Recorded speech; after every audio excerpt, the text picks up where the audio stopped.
வணக்கம். பரபரப்பு மீடியா செய்திகளுக்காக நான் நிரோஷன். அமெரிக்க ஜனாதிபதி டொனால்ட் டிரம்பின் இந்திய எதிர்ப்பு நடவடிக்கையின் தளமாக பாகிஸ்தானை பயன்படுத்துவதில் அடுத்த முக்கிய சமீபகால சீட்டு பாகிஸ்தான் எதுக்கு பிரபலமோ அதேதான். அது தீவிரவாதம். அந்த சீட்டை இப்போது மேசையில் போட்டுள்ளார் ட்ரம்ப். இதை புரிந்து கொள்ள தீவிரவாதம் தொடர்பாக இந்தியா மற்றும் அமெரிக்காவின் நிலைப்பாடு பற்றியும் அதில் பாகிஸ்தான் எப்படி ட்ரம்பால் செருகப்படுகிறது என்பதையும் கவனியுங்கள். பாகிஸ்தான் எல்லை கடந்த தீவிரவாதத்திற்கு துணை போகிறது என்கிறது இந்தியா. தீவிரவாதத்தை வளர்க்கும் நாடு பாகிஸ்தான் என்றும் கூறுகிறது இந்தியா. இப்போது அமெரிக்க நிலைப்பாடு என்ன தெரியுமா? தீவிரவாதத்தை எதிர்க்க அமெரிக்காவின் பங்காளி பாகிஸ்தான்.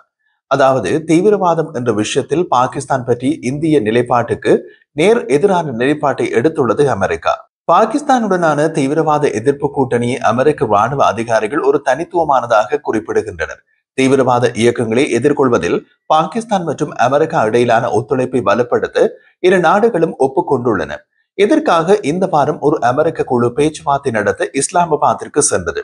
இஸ்லாமாபாத்தில் நடைபெற்ற பேச்சுவார்த்தையில் அமெரிக்காவின் சார்பில் வெளியுறவுத்துறையின் தீவிரவாத எதிர்ப்பு செயல் ஒருங்கிணைப்பாளர் தலைமையிலான குழுவும் பாகிஸ்தான் சார்பில் ஐநா சிறப்பு செயலாளர் நபீல் முனீர் தலைமையிலான குழுவும் பங்கேற்றன.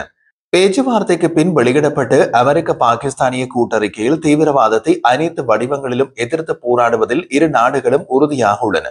பலூசிஸ்தான் விடுதலை ராணுவம், IS, கோராசன், டெக்ரிக் இ தாலிபான், பாகிஸ்தான் உட்பட தீவிரவாத இயக்கங்கள் உருவாக்கும் அச்சுறுத்தல்களை சமாளிக்க தேவையான அணுகுமுறைகள் அவசியம் என்று அந்த அறிக்கையில் குறிப்பிடப்பட்டது. பாகிஸ்தான் பெற்றுள்ள தீவிரவாத எதிர்ப்பு வெற்றிகளை அமெரிக்க குழு பாராட்டியதுடன் பாகிஸ்தானின் ஜஃபார் எக்ஸ்பிரஸ் மீதான தாக்குதல், குஸ்தானில் பள்ளி பேருந்து மீது நடத்தப்பட்ட குண்டுவெடிப்பு உட்பட சம்பவங்களில் உயிரிழந்தோருக்கு இரங்கல் தெரிவித்தது. பாகிஸ்தான் விடுதலை ராணுவம், IS, கோராசன், டெக்ரிக் இ தாலிபான், பாகிஸ்தான் உட்பட தீவிரவாத இயக்கங்கள் உருவாக்கும் அச்சுறுத்தல்களை சமாளிக்க தேவையான அணுகுமுறைகள் அவசியம் என அந்த அறிக்கையில் குறிப்பிடப்பட்டது. பாகிஸ்தான் பெற்றுள்ள தீவிரவாத எதிர்ப்பு வெற்றிகளை அமெரிக்க குழு பாராட்டியதோடு பாகிஸ்தானின் ஜாஃபர் எக்ஸ்பிரஸ் மீதான தாக்குதல், குஸ்டாரில் பள்ளி பேருந்து மீது நடத்தப்பட்ட குண்டுவெடிப்பு உட்பட சம்பவங்களில் உயிரிழந்தோருக்கு இரங்கல் தெரிவித்தது. அத்துடன் தீவிரவாத இயக்கங்கள் நவீன தொழில்நுட்பங்களை பயன்படுத்துவதை தடுக்கும் வலுவான கட்டமைப்புகளை உருவாக்கும் முக்கியத்துவத்தை இருதரப்பும் வலியுறுத்தின. ஐநா உட்பட உலகளாவிய மன்றங்களில் அமெரிக்காவும் பாகிஸ்தானும் இணைந்து தீவிரவாதத்தை ஒடுக்க பணியாற்றவும் ஒப்புக்கொண்டன. எந்த பாகிஸ்தான் தீவிரவாதத்தை ஆதரிக்கிறது என்று இந்தியா குற்றம் சாட்டியதோ, எந்த பாகிஸ்தானில் உள்ள தீவிரவாத தளங்களை தாக்க இந்தியா ஆபரேஷன் சிந்தூர் ராணுவ நடவடிக்கை நடத்தியதோ அதே பாகிஸ்தானுடன் அமெரிக்கா இணைந்து தீவிரவாத எதிர்ப்பு நடவடிக்கையில் ஈடுபட உறுதியளித்துள்ளது ட்ரம்ப் நிர்வாகம். இதன் மூலம் அமெரிக்கா என்ன சொல்ல வருகிறது தெரியுமா? பாகிஸ்தான் பற்றிய இந்தியாவின் குற்றச்சாட்டு பொய் என்று கூறாமல் கூறுகிறது அமெரிக்கா. இது எங்கே முக்கியமானது தெரியுமா?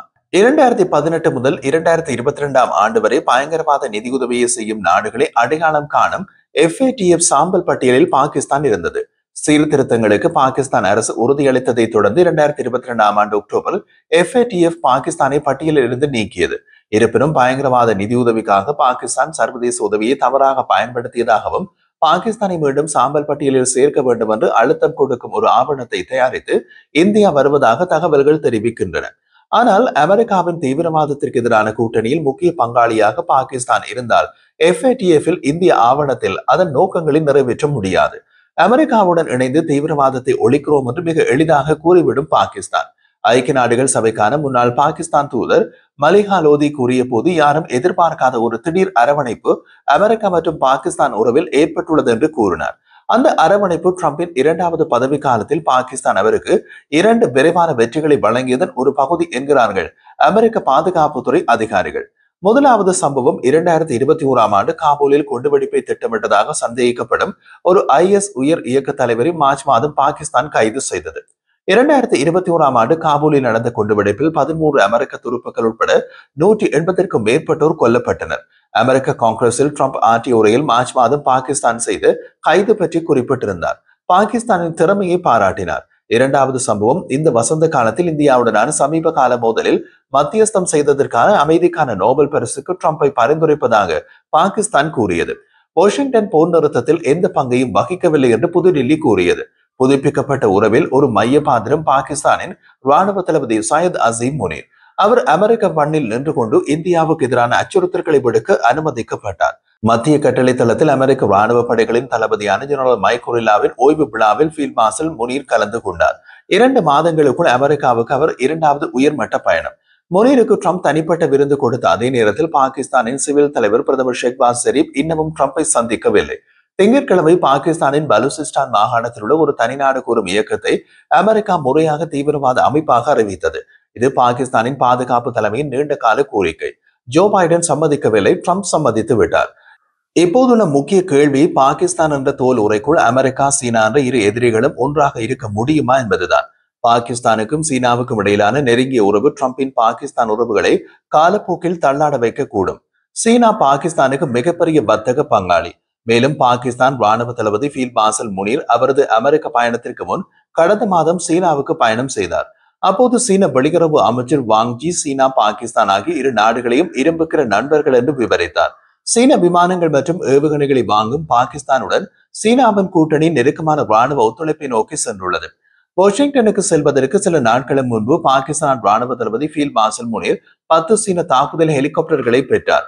அமெரிக்காவுக்கான பாகிஸ்தானின் முன்னாள் தூதர் திருமதி லோதி, பாகிஸ்தானின் சீனா செய்த முதலீடுகளையோ அல்லது நமது பாதுகாப்பு மற்றும் பொருளாதார நலன்களை சீனா சந்திக்கும் விதத்தையோ அமெரிக்காவில் ஈடுகட்ட முடியாது என்று கூறினார்.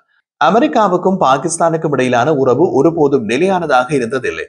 தற்போது ட்ரம்பால் உருவாக்கப்பட்ட அமெரிக்க பாகிஸ்தானிய உறவுகள் எவ்வளவு காலம் நீடிக்கும் என்பது மற்ற ஆய்வாளர்களின் கேள்வி எழுப்பினார்கள். அமெரிக்காவுக்கான பாகிஸ்தானின் மற்றொரு முன்னாள் தூதர் ஹுசைன் ஹக்கானி கூறிய போது, ட்ரம்பின் நல்ல ஆவணங்களில் பாகிஸ்தான் இருப்பதின் நன்மைகள் உள்ளன. நீங்கள் அவரை புகழ்கிறீர்கள், அவர் உங்களை புகழ்கிறார் என்று கூறினார்.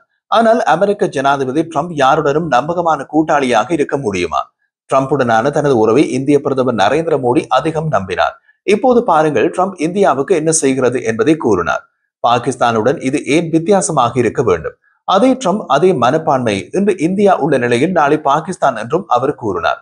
பாகிஸ்தானை வாரி அணைத்துள்ள ட்ரம்ப் பற்றிய இப்படியான கணிப்புகள் பாகிஸ்தானுக்கு உள்ளேயே இருக்கும் நிலையில் ட்ரம்பின் வரி விதிப்பு அச்சுறுத்தல் காரணமாக ரஷ்யாவிடம் எண்ணெய் வாங்குவதை இந்தியா நிறுத்தினால் என்ன நடக்கும்? கடந்த 4 ஆண்டுகளில் இந்தியாவில் ரஷ்ய எண்ணெயின் இறக்குமதியில் பல 100 மடங்கு அதிகரித்துள்ளது. இதனால் இந்தியாவுக்கு பல பில்லியன் டாலர் மிச்சமாகி உள்ளது. ஆனால் இதன் பலன் யாருக்கு கிடைத்தது என்ற கேள்வியும் உள்ளது. தற்போது ட்ரம்பின் வரி விதிப்பால் இந்தியா தனது ரஷ்ய கொள்கையை மாற்றுமா? அதற்கும் விலைவாசிக்கும் தொடர்பு உள்ளதா? ரஷ்ய எண்ணெயை இறக்குமதி செய்ததற்காக இந்தியா மீது ட்ரம்ப் மிக அதிகமான அளவிலான வரியாக 50% விதித்துள்ளார். இந்தியா ரஷ்யாவிலிருந்து எண்ணெய் வாங்குவதை நிறுத்தினால் அது இந்தியாவின் எரிபொருள் வாங்கும் செலவை அதிகரிக்கலாம். கடந்த சில வருடங்களில் குறைந்த விலையில் ரஷ்ய எண்ணெய் வாங்கியதில் இந்தியா பல பில்லியன் டாலரை மிச்சப்படுத்தியது என்பதை மறுக்க முடியாத உண்மை. ஆனாலும் அந்த எரிபொருளின் பாவனையாளர்களான இந்திய பொதுமக்களுக்கு பெட்ரோலின் விலை குறையவில்லை என்கிறார்கள்.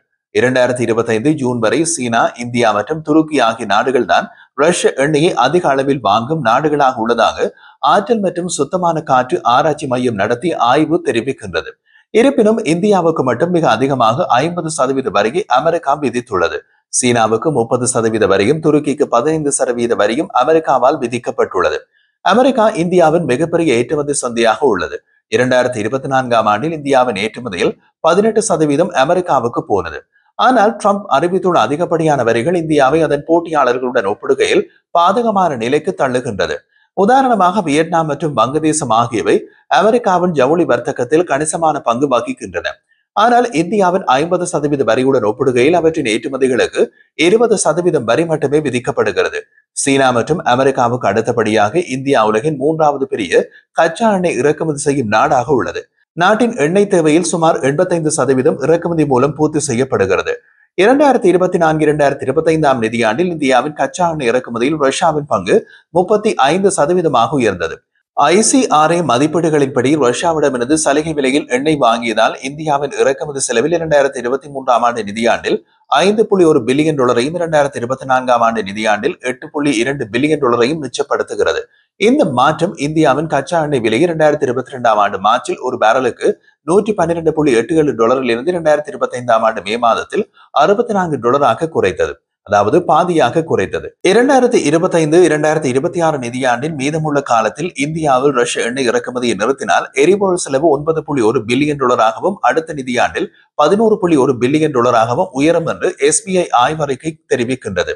இந்திய ரிசர்வ் வங்கியின் ஆளுநர் சஞ்சய் மல்ஹோத்ரா சமீபகால செய்தியாளர் சந்திப்பு ஒன்றில் உள்நாட்டில் பணவீக்கத்தில் இதனால் பெரிய தாக்கம் ஏற்படும் என்று தான் கருதவில்லை என்று தெரிவித்தார். மற்றொரு விஷயம், இந்தியா ரஷ்யாவிடமிருந்து எண்ணெய் வாங்குவதை நிறுத்தினால் அந்த அளவு எண்ணெய் உலகளாவிய சப்ளை கட்டமைப்பில் இருந்து திடீரென்று மறைந்துவிடும். இது சர்வதேச சந்தையில் கச்சா எண்ணெய் விலையை உயர்த்த வாய்ப்பு உள்ளது. இந்தியா ரஷ்யாவிடமிருந்து இறக்குமதி செய்யும் அளவு கச்சா எண்ணெய் சர்வதேச சப்ளை கட்டமைப்பிலிருந்து வலுக்கட்டாயமாக வெளியேற்றப்பட்டால் வேறு எந்த சந்தையினையும் அந்த தேவையை பூர்த்தி செய்ய முடியாது. எனவே விலை கண்டிப்பாக மேலே போகிறது. எந்த அளவுக்கு உயரும் என்பதை கூறுவது கடினம். ஆனால் ஒரு விஷயம் மிகவும் தெளிவாக உள்ளது. இது உலகம் முழுவதிலும் பெரும்பகுதியான நுகர்வோரை பாதிக்கும். அதிலும் குறிப்பாக அமெரிக்க பாவனையாளர்களான அமெரிக்க பொதுமக்களையும் பாதிக்கும். இப்போது சொல்லுங்கள், யாருக்கு நன்மை செய்கிறார், யாருக்கு தீமை செய்கிறார்? ஒரு விஷயம் உண்மை, ட்ரம்ப் பாரபட்சம் பார்ப்பதில்லை. தமது சொந்த நாட்டு மக்கள், நண்பர்கள், விரோதிகள் என்று யாரையும் பாரபட்சம் படுத்தி பார்ப்பதில்லை. அவரது சொந்த நாட்டு மக்கள் உட்பட அனைவருக்கும் பாரபட்சமின்றி தீமை செய்கிறார்.